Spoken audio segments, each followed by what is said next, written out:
Shalom, Bapak Ibu dikasihi Tuhan, kita akan belajar firman Tuhan. Terlebih dahulu kita baca di dalam Lukas pasal yang ke-14 ayat yang ke-15. Injil Lukas pasal yang ke-14 ayat yang ke-15. Demikianlah firman Tuhan.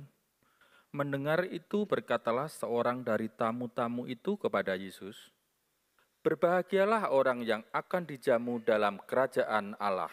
Amin. Firman Allah mengatakan, berbahagialah orang yang akan dijamu dalam kerajaan Allah. Bapak Ibu dikasihi Tuhan, kata berbahagia di sini memiliki arti berkat. Jadi berbahagia di sini artinya karena memiliki berkat, karena diberi berkat, karena menerima berkat. Karena menerima berkat, maka tentu bahagia. Betul? Ada di antara kita yang tidak bahagia ketika menerima berkat? Bapak Ibu dikasihi Tuhan, siapa di antara kita yang mau diberkati dan bahagia? Oh, semua mau ya. Nah, Bapak Ibu dikasihi Tuhan, setiap kita seharusnya memang sewajarnya kalau kita ini menerima berkat, kita bahagia. Kalau kita diberkati, kita bahagia. Itu adalah sesuatu yang wajar. Namun firman Allah menceritakan kepada kita, ada orang-orang yang menolak diberkati. Kita baca dulu di dalam Matius 22 ayat yang kedua sampai yang ke-6. Matius 22 ayat yang kedua sampai yang ke-6.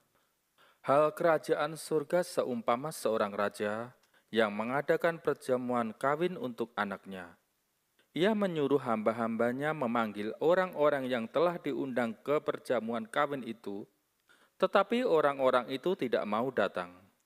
Ia menyuruh pula hamba-hamba lain, pesannya, "Katakanlah kepada orang-orang yang diundang itu, sesungguhnya hidangan telah kusediakan, lembu-lembu jantan dan ternak piaraanku telah disembelih. Semuanya telah tersedia, datanglah ke perjamuan kawin ini." Tetapi orang-orang yang diundang itu tidak mengindahkannya. Ada yang pergi ke ladangnya, ada yang pergi mengurus usahanya, dan yang lain menangkap hamba-hambanya itu, menyiksanya dan membunuhnya. Bapak Ibu dikasihi Tuhan, firman Allah menceritakan ternyata ada orang yang menolak diberkati, ada orang yang menolak menerima kebahagiaan. Kalau kita baca di dalam Matius 22 ini, yang seolah-olah ngemis supaya orang-orang ini datang ke perjamuan kawin dari anaknya ini adalah raja. Sampai beberapa kali menyuruh hambanya untuk datang, kemudian memberikan sebuah undangan, ayo datang, sudah siap loh, semuanya sudah tersedia, tinggal menikmati, kamu datang dan menikmati kebahagiaan bersama-sama. Tapi kenyataannya di sini ada orang-orang yang menolak. Mereka menolak untuk diberkati, mereka menolak untuk berbahagia. Nah, Bapak Ibu dikasihi Tuhan, malah respon mereka adalah mereka memberikan sebuah respon yang sangat bertolak belakang. Kalau kita diberkati, kita bahagia, kita akan menerimanya. Namun di sini mereka justru membalas berkat dan kebahagiaan ini dengan perilaku yang sangat kejam.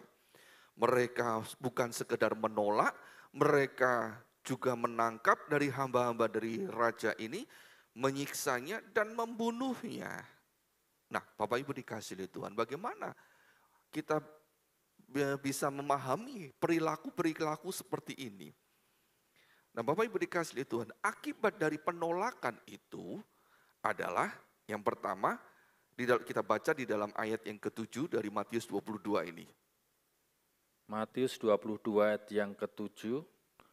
Maka murkalah raja itu, lalu menyuruh pasukannya ke sana untuk membinasakan pembunuh-pembunuh itu dan membakar kota mereka.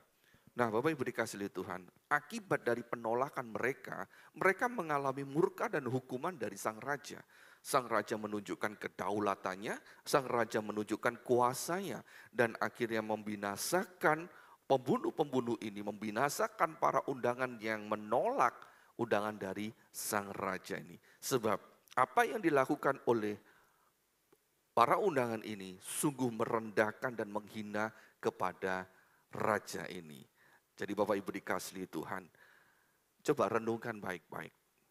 Sebenarnya enak, apakah enak kalau kita ini dimurkai dan dihukum? Apakah kita ini senang kalau kita ini dimurkai dan dihukum? Sehingga kita berperilaku seperti para undangan ini. Apakah ada di antara kita yang berencana untuk mengalami hukuman dan murka dari Allah? Ya, kita berharap tidak ada satupun ya. Kita berharap tidak ada satupun yang ada di antara kita yang senang dimurkai oleh Tuhan dan yang senang dihukum. Tetapi kita mau diberkati dan menerima kebahagiaan. Dan akibat yang kedua dari penolakan mereka adalah Matius 22 ayat 8 sampai yang ke-10. Matius 22 ayat yang ke-8 sampai yang ke-10. Sesudah itu ia berkata kepada hamba-hambanya, perjamuan kawin telah tersedia, tetapi orang-orang yang diundang tadi tidak layak untuk itu. Sebab itu pergilah ke persimpangan-persimpangan jalan, dan undanglah setiap orang yang kamu jumpai di sana ke perjamuan kawin itu. Maka pergilah hamba-hamba itu, dan mereka mengumpulkan semua orang yang dijumpainya di jalan-jalan, orang-orang jahat dan orang-orang baik. Sehingga penuhlah ruangan perjamuan kawin itu dengan tamu. Nah, Bapak Ibu dikasihi Tuhan, akibat dari penolakan dari para undangan yang pertama tadi adalah mereka kehilangan kesempatan untuk menerima kebahagiaan. Mereka kehilangan kesempatan untuk diberkati. Dan undangan yang seharusnya mereka terima dialihkan kepada orang lain, kepada yang lain. Dan perhatikan, yang diundang kali ini itu adalah adalah orang-orang yang sebenarnya tidak sekelas. Sebenarnya tidak sekelas. Kalau kita baca di dalam ayat yang ke-5 dan 6, orang-orang yang diundang yang pertama, yang menerima undangan yang pertama itu sebenarnya adalah orang-orang yang memiliki bisnis, mereka orang pengusaha, mereka mungkin pejabat, mereka mungkin adalah orang-orang yang punya kemampuan untuk melukai, dan soalnya di sini dituliskan mereka bisa membunuh orang lain. Jadi mungkin mereka punya pasukan kecil, mungkin mereka punya pegawai-pegawai dan sebagainya. Jadi orang yang berkuasa. Jadi level undangan yang pertama yang diberikan itu sebenarnya adalah orang-orang yang terhormat. Ya, kita argumentasikan seperti itu. Kemudian karena mereka menolak undangan itu, undangan ini dialihkan kepada orang-orang yang tidak selevel dengan mereka. Undangan ini diberikan kepada orang-orang yang ada di jalanan. Semua orang, entah itu orang baik, entah itu orang jahat, semua diundang. Nah, ini kan tidak selevel, mereka tidak selevel. Orang yang pertama punya kedudukan yang hebat, punya martabat yang tinggi, namun yang kedua sembarang orang. Sembarang orang di jalanan saat ketemunya diundang, diajak. Nah, Bapak Ibu dikasihi Tuhan, undangan ini juga memberikan sebuah indikasi, sebuah pemahaman buat kita. Sesungguhnya dengan cara seperti ini, Sang Raja memberikan sebuah peringatan. Kalau kamu menolak, Sang Raja bisa mengundang siapapun juga. Dan juga memberikan sebuah peringatan.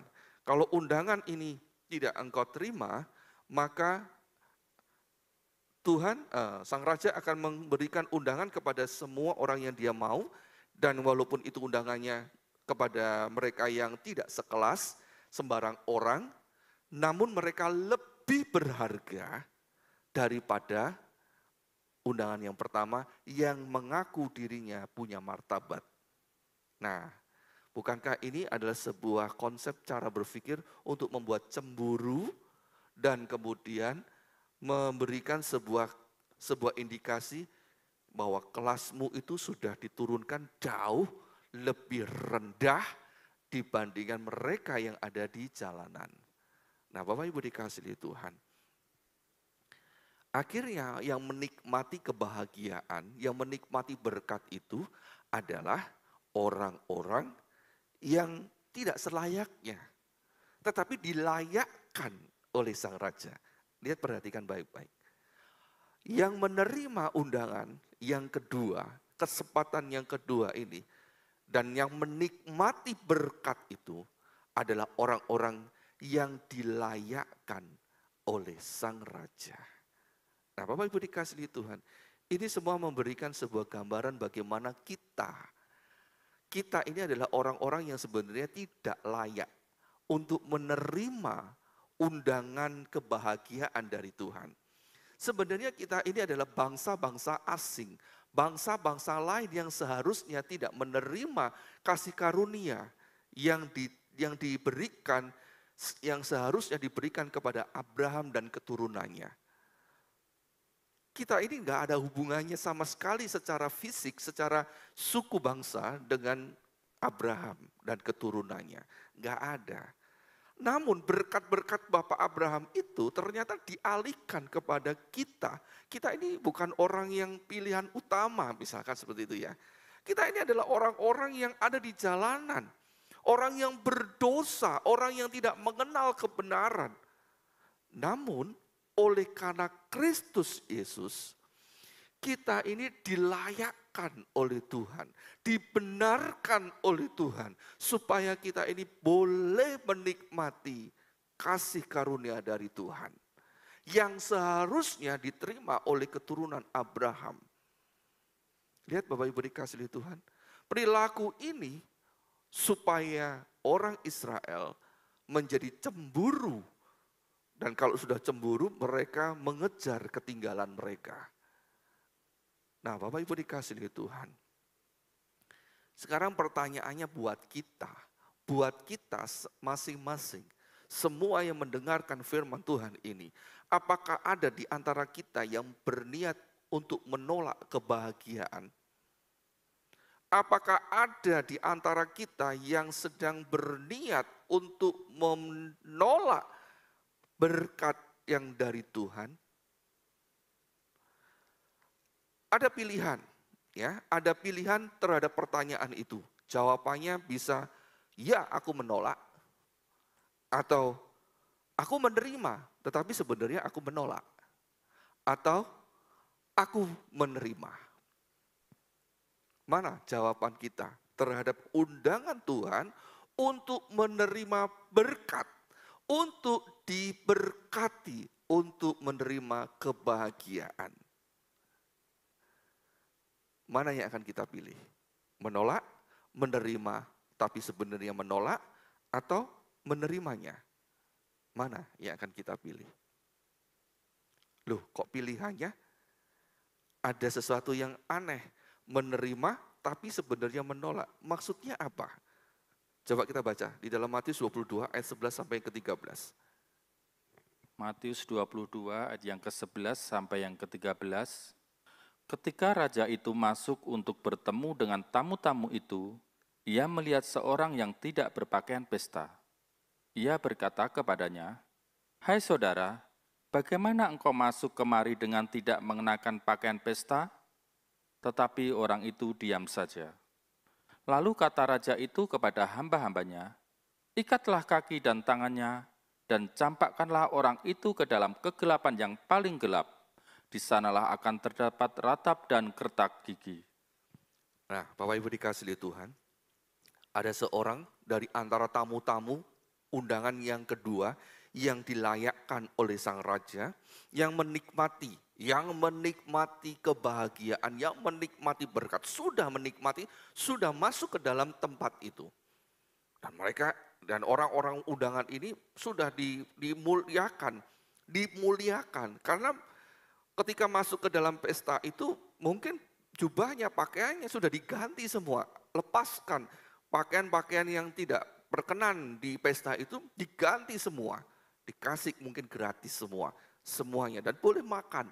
Mungkin yang belum mandi, ayo mandi semua. Yang kotor, ayo dibersihkan semua. Jadi benar-benar seperti bangsawan. Seperti orang yang punya martabat tinggi. Keren. Jadi benar-benar dilayakkan oleh sang raja. Tetapi di antara mereka, ternyata ada seorang yang didapati tidak menggunakan pakaian pesta. Aneh. Aneh di sini. Nah, Bapak Ibu dikasih oleh Tuhan, orang ini sedang memberikan sebuah tanggapan terhadap undangan yang dia terima. Dia menerimanya, tapi sebenarnya menolaknya. Dia menerima, makanya dia masuk ke dalam pesta itu. Tetapi dia menolaknya dengan sikapnya. Dia nggak mau pakai pakaian pesta. Dia mengenakan sesuai dengan sikapnya dia, semaunya sendiri. Dia tidak mau menuruti perintah dan aturan yang terjadi di dalam pesta itu. Dia bikin konsep sendiri, dia bikin pemikiran sendiri, dia bikin aturan sendiri. Sehingga meskipun aturannya yang berlaku seperti itu, dia melanggar semua aturan. Sehingga di situ menjadi sebuah pemikiran. Berarti orang ini menerima, sebenarnya tidak menerima.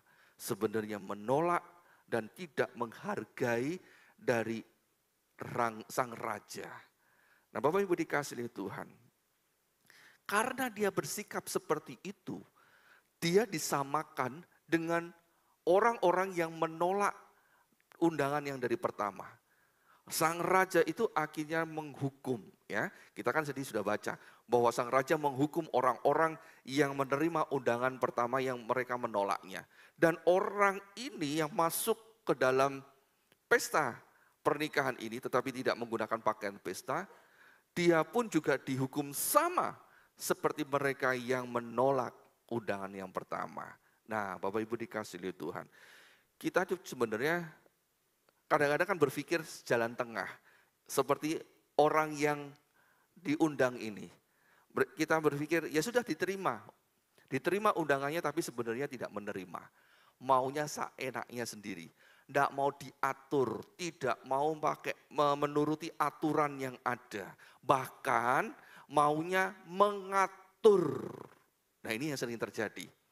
Yang sering terjadi di dalam gereja adalah seperti itu. Apalagi, permisi ngomong, kalau sudah kaya raya, atau mungkin seorang pejabat, nah sudah, kalau diatur nggak mau.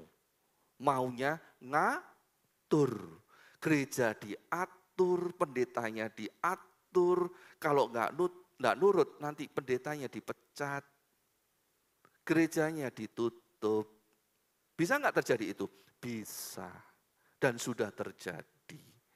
Itu sebabnya kita harus mengerti bahwa panggilan kita itu bukan seperti itu. Panggilan kita itu adalah menikmati berkat dari Tuhan. Itu sebabnya nurut sama aturannya Tuhan. Jangan bikin aturan sendiri. Nanti justru kita akan ditolak oleh Tuhan sekalipun kita sudah menerima undangan itu, sudah masuk ke dalam kebahagiaan itu. Namun ternyata kita ditolak dan kemudian kita dihukum sama persis hukumannya dengan mereka yang sudah menolak undangan dari Tuhan.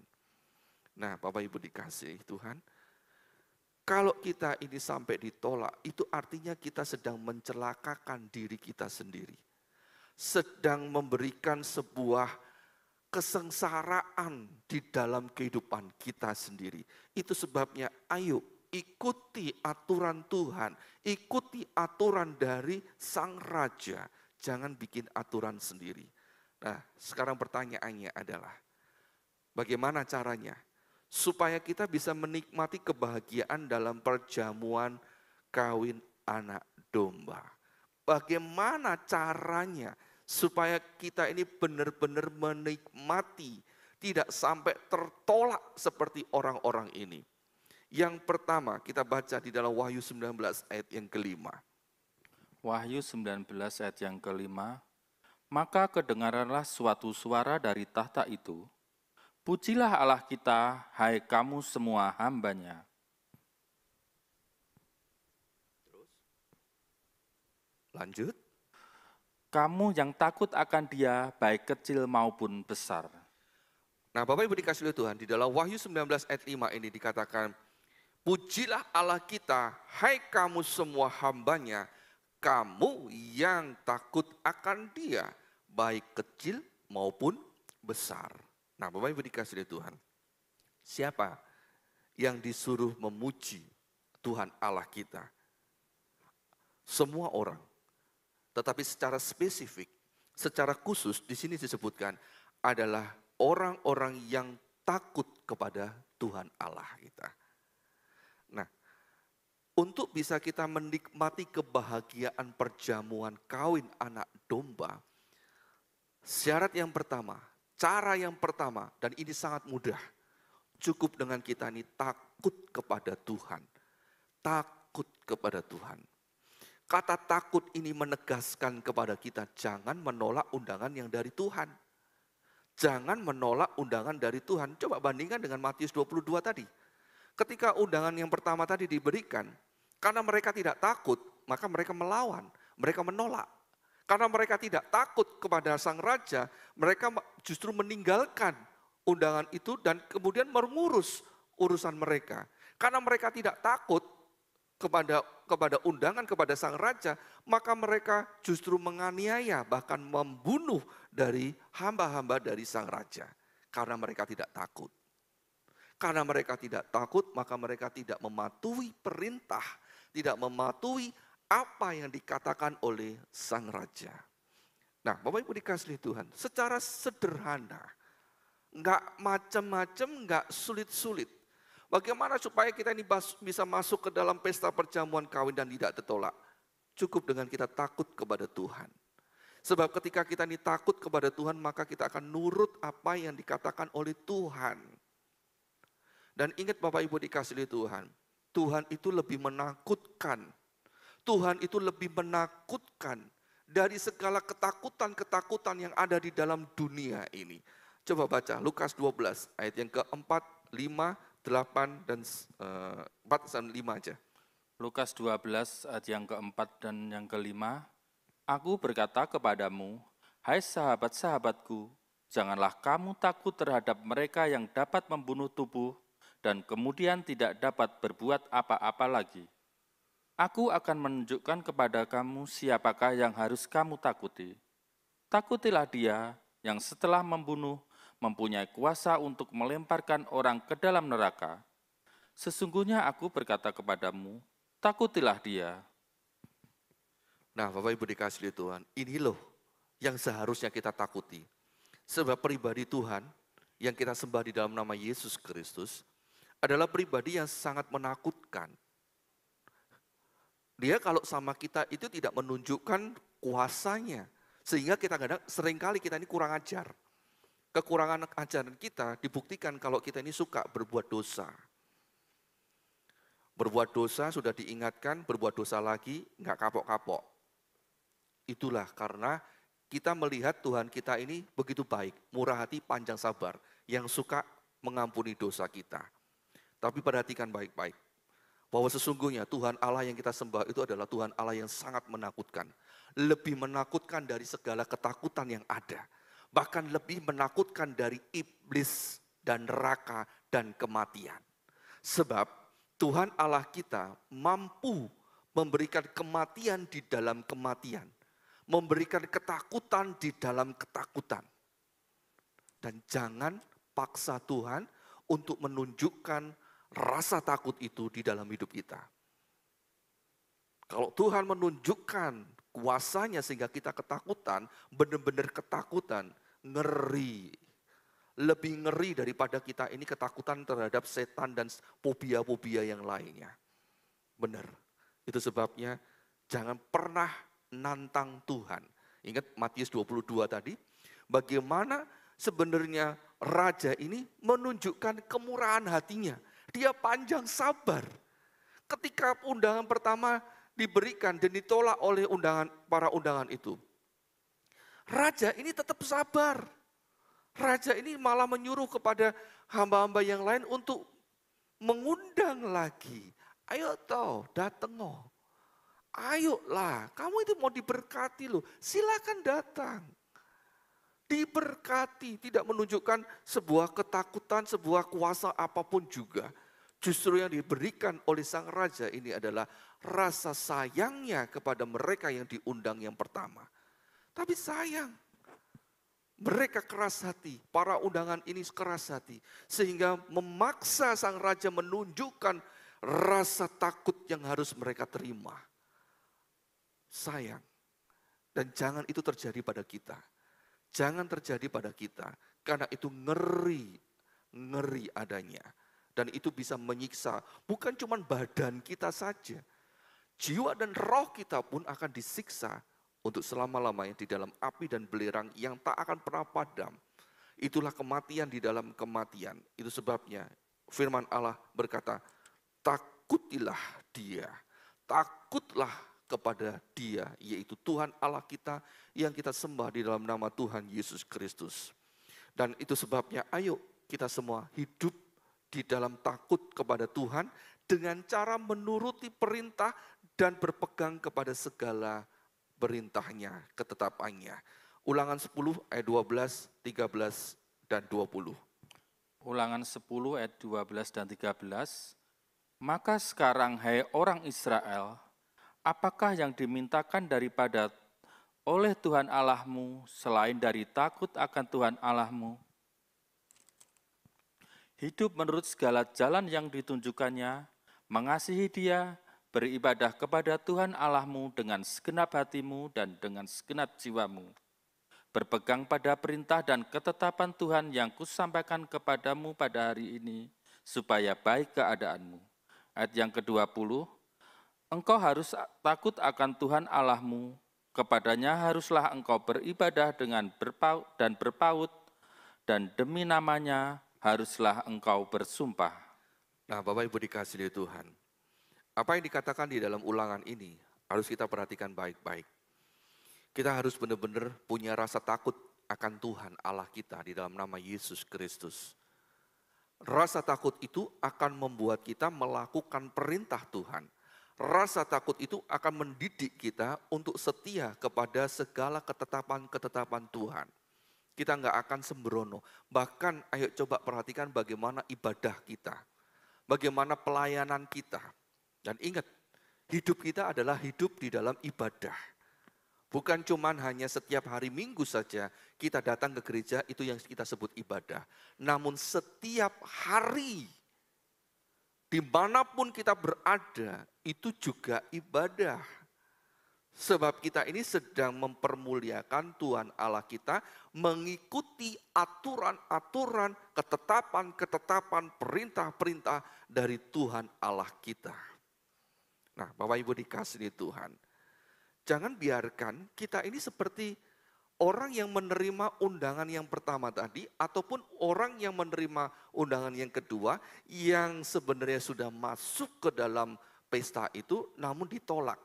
Sebab mereka tidak mengikuti aturan dari Tuhan, mereka tidak takut kepada Tuhan. Karena mereka tidak takut kepada Tuhan, mereka semau mereka sendiri. Mereka menggunakan cara-cara mereka sendiri. Mereka tidak berpegang kepada aturan yang ditetapkan oleh Tuhan. Meskipun mereka sudah menerima berkat-berkat, baik undangan yang pertama maupun undangan yang kedua, semuanya sudah menerima berkat-berkat dari sang raja. Namun semuanya ada indikasi untuk melawan kepada sang raja.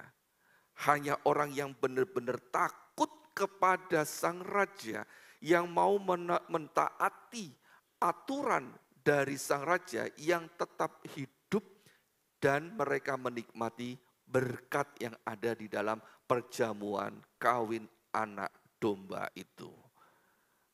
Nah, Bapak Ibu dikasihi Tuhan, itu sebabnya kita didorong, ayo diajak untuk takut kepada Tuhan. Sebab ketika kita takut kepada Tuhan, kita bisa mempermuliakan Tuhan. Wahyu 14 ayat yang ke-7. Wahyu 14 ayat yang ke-7, dan ia berseru dengan suara nyaring, takutlah akan Allah dan muliakanlah Dia, karena telah tiba saat penghakimannya, dan sembahlah Dia yang telah menjadikan langit dan bumi, dan laut, dan semua mata air. Takutlah akan Allah dan muliakanlah Dia. Ini bukan berbicara cuma hanya di gereja saja. Tetapi takutlah akan Allah dan muliakan Dia itu di dalam kehidupan kita sehari-hari. Itu sebabnya tadi saya berkata bahwa kehidupan sehari-hari kita ini juga ibadah. Ibadah itu setiap hari, setiap waktu dengan tujuan untuk memuliakan Tuhan, meninggikan Tuhan. Nah, kalau seperti itu hati-hati dalam hidup kita. Menuruti perintah Tuhan itu bukan pada waktu di gereja saja. Bukan pada waktu hati kita tersentuh saja. Bukan pada waktu kita diberkati saja. Atau pada waktu kita menderita saja. Namun setiap waktu kita harus menuruti perintah Tuhan. Pegang baik-baik firman Tuhan. Pegang baik-baik perintah Tuhan. Di dalam rasa takut kita kepada Allah Tuhan kita. Dan dengan tujuan untuk mempermuliakan Tuhan. Maka dengan sendirinya kita tidak akan dihukum oleh Allah. Kita tidak akan pernah dihukum oleh Allah. Sebab kita tidak menunjukkan indikasi, tidak menunjukkan sebuah perilaku yang menentang dan memberontak kepada Tuhan. Sehingga apa yang dialami oleh para undangan yang ditolak oleh Tuhan itu tidak terjadi dalam hidup kita. Namun kita boleh menikmati kemurahan Tuhan. Berkat demi berkat, baik pada waktu hidup di dalam bumi ini, maupun nanti di dalam alam kekekalan, benar-benar akan terjadi di dalam diri kita. Benar-benar akan kita nikmati. Jadi sekali lagi Bapak Ibu dikasihi Tuhan, firman Allah mengingatkan, ayo takut akan Tuhan, dan peganglah pada segala perintahnya. Pengkhotbah 12 ayat 13 dan 14. Pengkhotbah 12 ayat yang ke-13 sampai yang ke-14. Akhir kata dari segala yang didengarnya ialah, takutlah akan Allah dan berpeganglah pada perintah-perintahnya, karena ini adalah kewajiban setiap orang. Karena Allah akan membawa setiap perbuatan ke pengadilan yang berlaku atas segala sesuatu yang tersembunyi, entah itu baik, entah itu jahat. Bapak Ibu dikasihi Tuhan, beberapa kali kita sudah baca ayat-ayat ini, baik itu di dalam Pengkhotbah 12 maupun di dalam Wahyu 14 dan juga ayat-ayat yang lain. Di situ selalu dikatakan, takut akan Allah dan muliakan Dia. Takut kepada Allah dan peganglah pada segala perintah-perintahnya. Perbandingannya, Tuhan berikan perbandingannya. Perbandingannya adalah ada penghakiman. Ada penghakiman terhadap orang-orang yang tidak takut kepada Dia. Ada penghakiman dan murka terhadap mereka yang tidak berpegang kepada perintah-perintah Tuhan. Nah, sekarang tinggal pilihan itu sudah diberikan. Sekarang kita harus merespon. Responnya kita ini benar mau takut kepada Tuhan, atau kita pura-pura takut kepada Tuhan yang nanti juga akan berakibat seperti orang yang menerima undangan yang kedua, yang masuk ke dalam pesta, namun akhirnya ditolak oleh sang raja. Atau kita benar-benar mau takut, kita mau menolaknya. Nah, mana yang akan kita pilih? Menerima, kita benar-benar takut kepada Tuhan, atau kita pura-pura takut, atau kita tidak takut, menentang. Sama seperti yang dilakukan oleh mereka-mereka yang menolak undangan dari sang raja. Mana yang akan kita pilih? Tapi yang jelas Tuhan sudah menyiapkan berkat dan kebahagiaan yang sangat besar. Mau terima, ikuti aturan dari Tuhan. Takutlah kepada Tuhan, maka kita akan benar-benar menerima. Gampang kan perintah ini?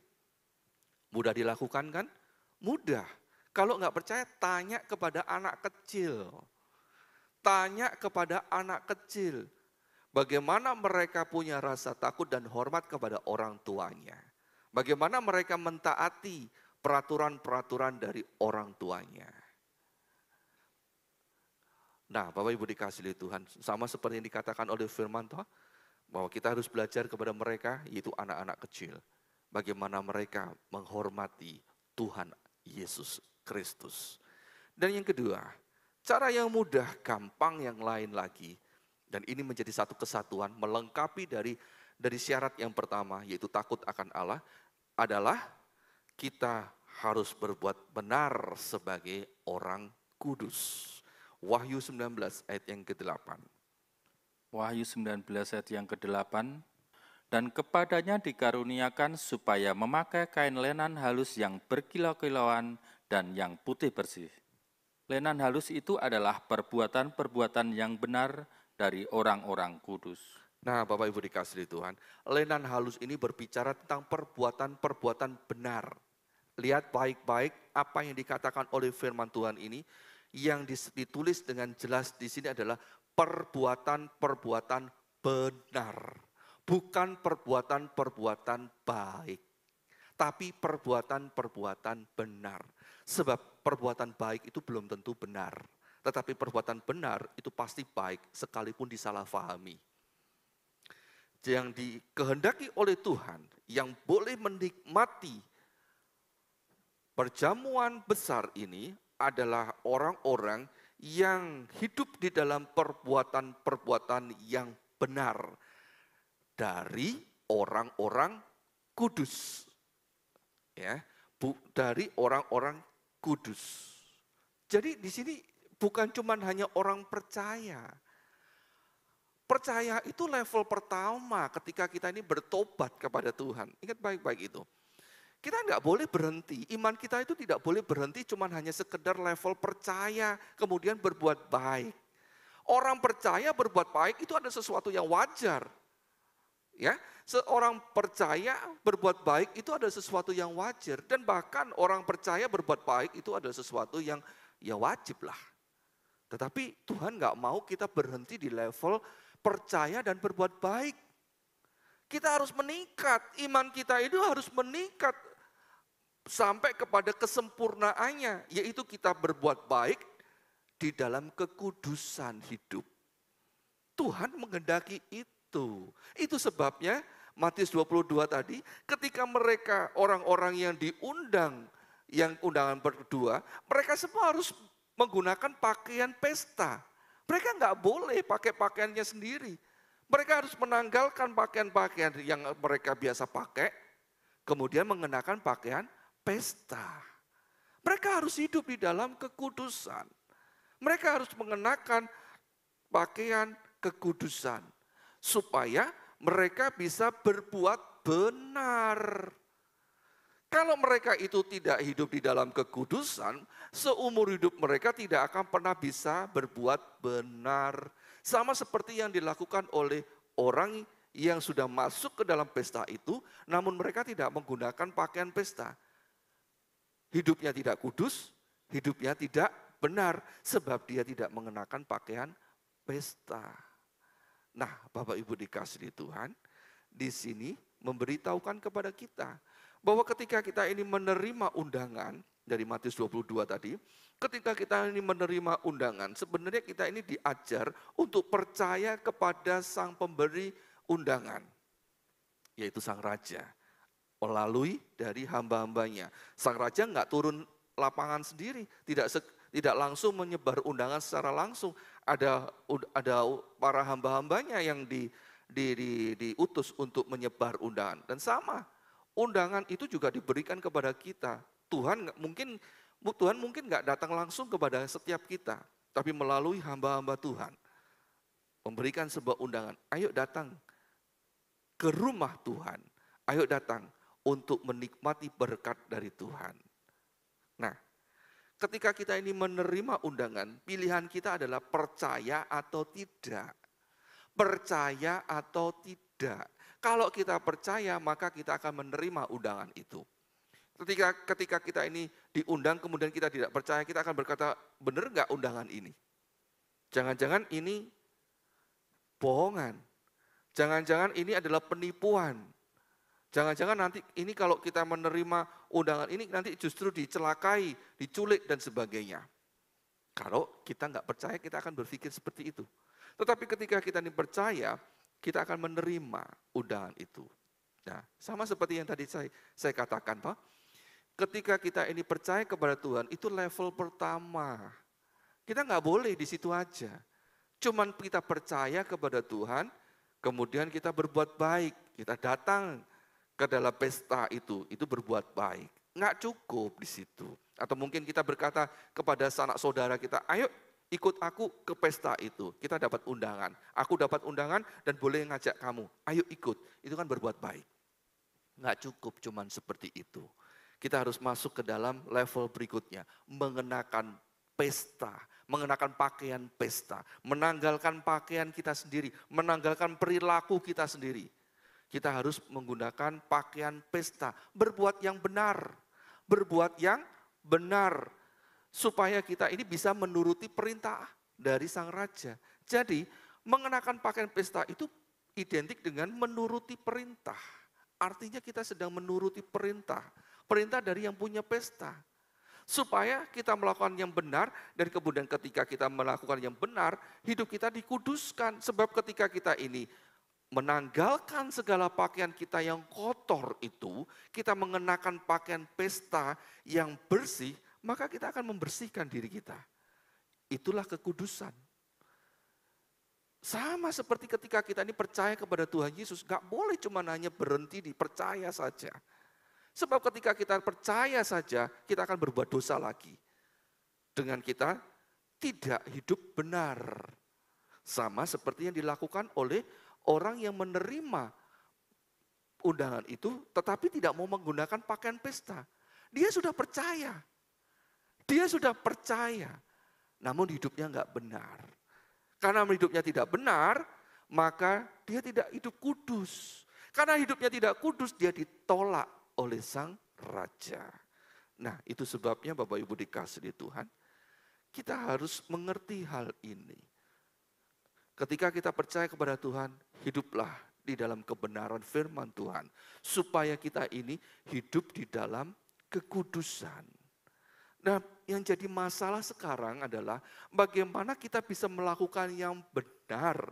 Kalau kita ini tidak paham, kita tidak mengerti tentang yang benar. Sama seperti penerima undangan yang pertama tadi ataupun mereka yang ditolak oleh Tuhan. Karena mereka nggak ngerti yang benar, mereka melakukan kejahatan. Karena mereka tidak mengerti yang benar, mereka melakukan dosa. Bagaimana kita bisa mengerti akan kebenaran dan melakukan kebenaran? Kalau kita tidak mau setia, tidak mau mendekat, tidak mau bergaul dengan kebenaran itu. Coba kalau mereka itu mau bergaul dengan Sang Raja dan hidup di dalam kebenaran Sang Raja, pasti akan menuruti keinginan dari Sang Raja. Pasti akan menuruti perintah dari Sang Raja. Sama seperti kita. Bagaimana kita bisa hidup benar kalau kita ini tidak mau bergaul dengan Allah kita di dalam nama Yesus Kristus? Bagaimana kita bisa mengerti bahwa kita ini sedang bergaul dan melakukan kebenaran kalau kita ini tidak mau setia hidup bergaul dengan Tuhan Yesus? Kita mengabaikan ibadah, mengabaikan baca Alkitab, mengabaikan berdoa. Terus kita mau masuk surga. Surga yang mana yang akan kita masuki? Sedangkan surga yang mau diberikan kepada kita adalah surga yang benar dan penuh kekudusan. Nah, Bapak Ibu dikasihi Tuhan, inilah bedanya surga yang diberikan Tuhan Yesus dengan surga-surga yang diajarkan oleh orang-orang di luar Tuhan Yesus. Surga yang Tuhan berikan itu adalah surga yang penuh dengan kebahagiaan. Namun isinya adalah orang yang kudus. Bukan orang yang melampiaskan hawa nafsunya. Bukan orang yang melampiaskan syahwatnya. Bukan orang yang melampiaskan kenajisannya. Bukan. Tapi orang yang penuh dengan kekudusan. Yaitu orang yang hidup di dalam firman Tuhan. Ingat Bapak Ibu yang dikasihi oleh Tuhan. Pergaulan kita, pergaulan seseorang itu mencerminkan kepribadian kita yang bergaul dengan orang-orang itu. Kalau kita ini suka bergaul dengan orang jahat, berarti memang pergaulan kita, hati kita, pikiran kita memang jahat. Kita mau selak seperti apapun, kita mau menyangkal seperti apapun, perilaku kita pada suatu saat akan membuktikan bahwa itulah memang kita. Gampangnya gini, kalau memang benar kita ini orang yang suka kebersihan, kita akan sulit bergaul dengan orang yang kemproh. Orang kemproh itu bahasa Indonesia apa ya? Paling gampang. Orang yang nggak suka kebersihan gitu aja ya. Orang yang suka kebersihan itu sulit bergaul dengan orang yang enggak suka mandi, yang enggak suka cuci bajunya, yang dipakai bajunya itu side A, side B, side C, side D. Jadi hari ini dipakai model begini, nanti digantung, terus kemudian dibalik lagi, dipakai lagi, sampai baunya Allah luar biasa gitu ya. Nah, orang-orang yang berperilaku seperti itu nggak akan pernah bisa didekati oleh orang-orang yang suka kebersihan. Orang yang suka kebersihan akan jauh-jauh, nggak akan suka. Pernah pada suatu saat, saya sekeluarga bersama dengan almarhum mami, setelah pulang pelayanan, bersama dengan beberapa jemaat, setelah pulang pelayanan, pergi ke suatu tempat. Nah, untuk mencapai ke tempat itu, saya dengan beberapa, dengan keluarga, kalau mami dengan jemaat naik taksi, saya dengan keluarga naik bis umum. Nah, pada waktu itu terjadilah sesuatu yang luar biasa, Bapak Ibu yang dikasihi Tuhan. Karena bis umum itu kan banyak orang, dan di tengah-tengahnya ada yang ruang kosong, dan kemudian kalau mau berdiri di situ harus pegangan. Nah, luar biasa terjadi ketika itu dekat dengan orang yang enggak tahu sudah tidak mandi berapa tahun, sudah enggak ganti, sudah enggak cuci bajunya sudah berapa abad, enggak ngerti, dan kemudian dia mengangkat tangannya, kemudian bulu keteknya kelihatan, kemudian saya dan anak saya dekat di situ. Haleluya, luar biasa urapannya. Mau pingsan, gak betah, pengen cepat turun, pengen cepat selesai perjalanan itu. Lihat Bapak Ibu dikasihi Tuhan, bagaimana Tuhan mau disuruh betah dengan kita yang gak suka kebersihan. Bagaimana Tuhan mau menerima kita yang gak mau hidup kebersihan, yang gak suka mandi, yang kemproh. Surga mau jadi apa gitu loh. Coba bayangkan, surga mau jadi apa? Sedangkan surga itu sudah digambarkan di dalam kitab Wahyu dengan Yerusalem yang lantainya itu terbuat dari emas yang begitu murni sampai kita ini bisa berkaca. Kalau pola berpikir dunia kita ini masih dipakai, waduh lah itu nanti aspalnya dicukili nanti. Emas itu dicukili nanti. Terus nanti temboknya sudah dirongsok, diambil. Apalagi pintu gerbangnya yang terbuat dari mutiara yang begitu besar. Walah nanti diloak semua itu nanti. Apa jadinya surga kalau Tuhan menerima orang-orang semacam ini? Bisa dibayangkan? Hancurnya surga. Gara-gara orang-orang yang tidak hidup kudus di hadapan Tuhan. Orang-orang yang tidak hidup bersih di hadapan Tuhan. Itu sebabnya Tuhan milih. Tuhan milih. Yang boleh masuk ke dalam rumah Tuhan adalah orang-orang yang hidup benar. Artinya mau nurut akan perintah Tuhan. Dan orang yang hidup bersih, yang kudus. Yang enggak, udahlah. Enggak usah masuk ini. Masukin aja di lautan api. Biar dibersihkan di situ. Bukan berarti dibersihkan, itu akhirnya benar-benar bersih. Seumur hidup gak akan pernah bersih, karena begitu dekilnya, jahatnya orang-orang ini. Dan sehingga sampai kapanpun juga tetap akan ada di lautan api itu.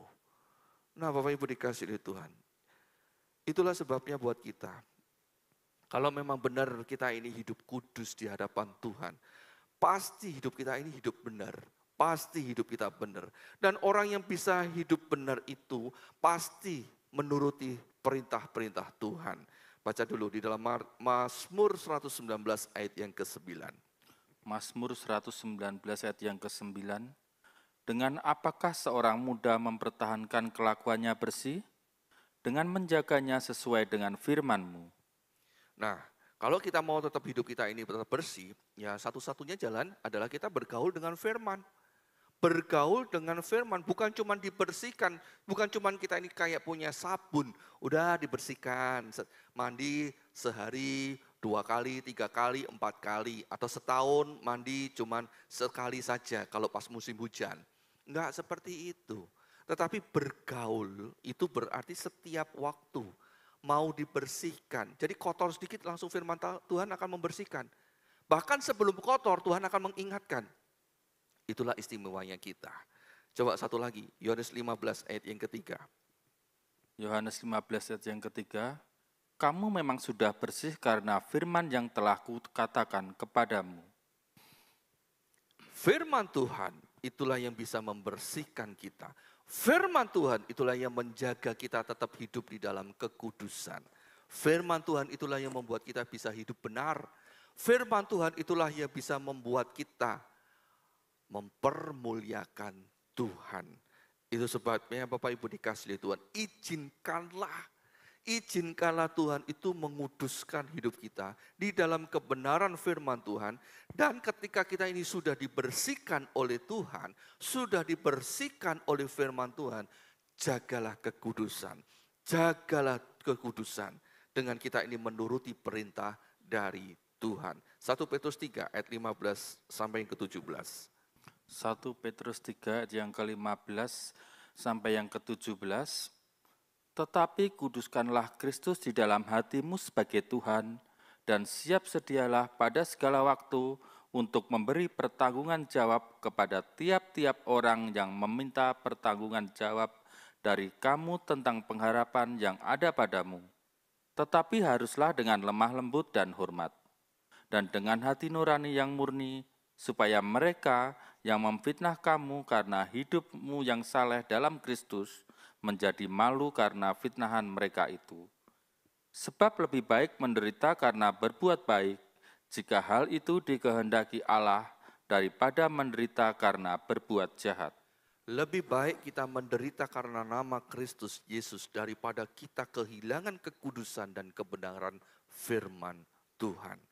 Lebih baik kita ini menderita karena nama Tuhan Yesus Kristus daripada kita kehilangan kekudusan dan kebenaran Kristus. Ayo, ketika kita ini kehilangan kekudusan, ketika kita ini kehilangan kebenaran Kristus, artinya kita ini binasa. Mustahil kita bisa hidup di hadapan Tuhan. Mustahil kita bisa menerima kebahagiaan Tuhan. Toh kalaupun diizinkan masuk, Tuhan akan membuang. Ingat Matius 22 tadi, meskipun ada orang yang tidak menggunakan pakaian pesta yang bisa masuk ke dalam pesta itu, toh pada akhirnya akan ditolak, akan dikeluarkan. Dan dihukum sama seperti mereka yang menolak kepada undangan yang pertama tadi. Nah jadi Bapak Ibu dikasihi Tuhan, ayo pakai pakaian kebenaran, pakai pakaian kekudusan, supaya kita ini tidak telanjang, tidak kedapatan ketelanjangan kita, seperti yang ditulis di dalam Wahyu 3 ayat yang ke-18, supaya jangan kita ini kelihatan ketelanjangan kita yang memalukan. Itu sebabnya pakailah pakaian putih. Ya, kalau kita bandingkan tadi di dalam Wahyu 14 tadi, pakai linen, ya, pakai linen halus. Itu kan berbicara tentang kekudusan, kebenaran, perbuatan-perbuatan, hidup di dalam kebenaran dari orang-orang kudus. Nah, Bapak Ibu dikasihi Tuhan, hidup di dalam firman Tuhan itu menyenangkan. Sebab itu berusahalah sungguh-sungguh untuk hidup di dalam kekudusan. Ibrani 12 ayat yang ke-14. Ibrani 12 ayat yang ke-14. Berusahalah hidup damai dengan semua orang dan kejarlah kekudusan, sebab tanpa kekudusan tidak seorang pun akan melihat Tuhan.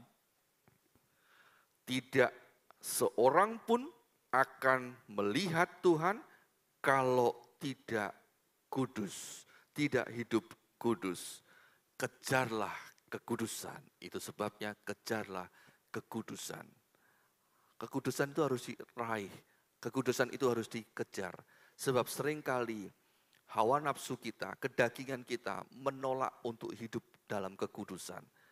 Itu sebabnya kata kejarlah kekudusan itu mengingatkan kepada kita, harus ada usaha dari kita. Harus ada usaha dari kita. Kalau tidak, kita akan kehilangan kesempatan untuk melihat Tuhan. Dan firman Tuhan mengingatkan kepada kita di dalam Matius 5 ayat yang ke-8. Dikatakan berbahagialah orang yang suci hatinya karena mereka akan melihat Allah. Nah Bapak Ibu dikasihi Tuhan.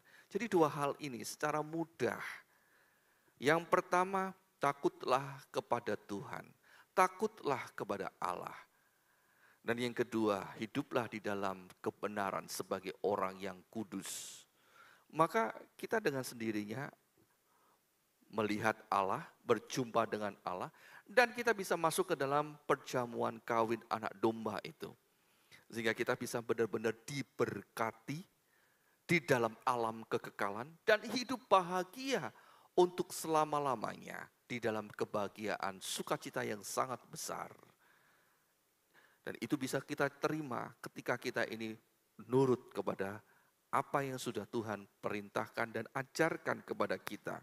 Dan benar apa yang dikatakan oleh firman Tuhan, bahwa semua orang yang masuk ke dalam perjamuan kawin anak domba adalah orang yang berbahagia.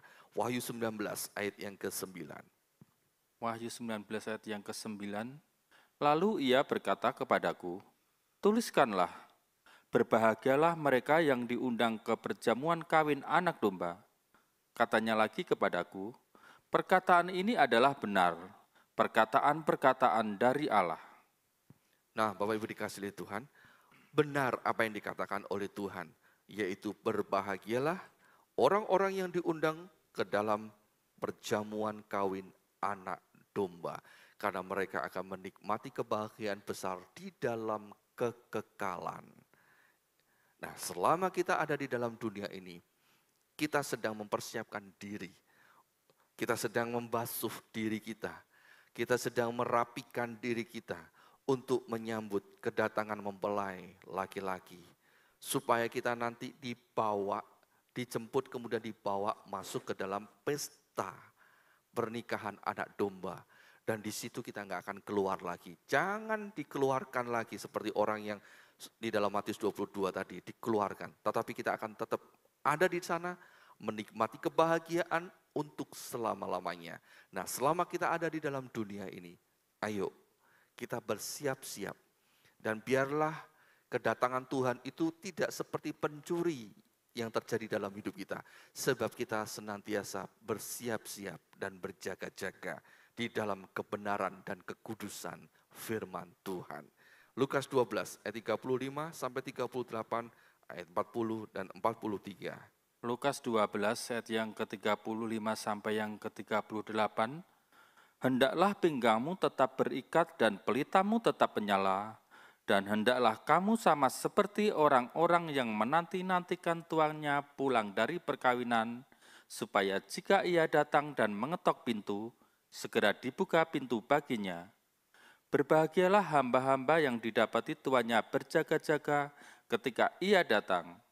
Aku berkata kepadamu, sesungguhnya ia akan mengikat pinggangnya dan mempersilahkan mereka duduk makan, dan ia akan datang melayani mereka. Dan apabila ia datang pada tengah malam atau pada dini hari dan mendapati mereka berlaku demikian, maka berbahagialah mereka. Ayat yang ke-40, hendaklah kamu juga siap sedia, karena anak manusia datang pada saat yang tidak kamu sangkakan. Ayat yang ke-43, berbahagialah hamba yang didapati tuannya melakukan tugasnya itu ketika tuannya itu datang. Haleluya. Nah Bapak Ibu dikasihi Tuhan, hamba ini disebut sebagai hamba yang berbahagia, sebab didapati tuannya berbuat baik dan berbuat benar. Mereka berjaga-jaga di dalam kebenaran dan di dalam kekudusan. Sehingga ketika tuannya datang kembali dan tuannya mendapati hamba-hamba ini tetap benar dan kudus di hadapan tuannya, maka hamba itu akan menerima upah, menerima kebahagiaan yang sangat besar. Itu sebabnya Bapak Ibu dikasihi Tuhan, ayo takutlah kepada Tuhan, jaga kekudusan, sehingga kita tetap ada di dalam kemurahan Tuhan. Saya undang untuk bangkit berdiri. Kita akan nyanyi lagu Kau di Hatiku. Tuhan ada di dalam hati kita, Kristus ada di dalam pikiran kita. Dan biarlah Tuhan terus membawa kita di tempat di mana Tuhan Yesus Kristus tinggal, sehingga hidup kita penuh dengan kebahagiaan untuk selama-lamanya, sampai selama-lamanya. Kau di hatiku,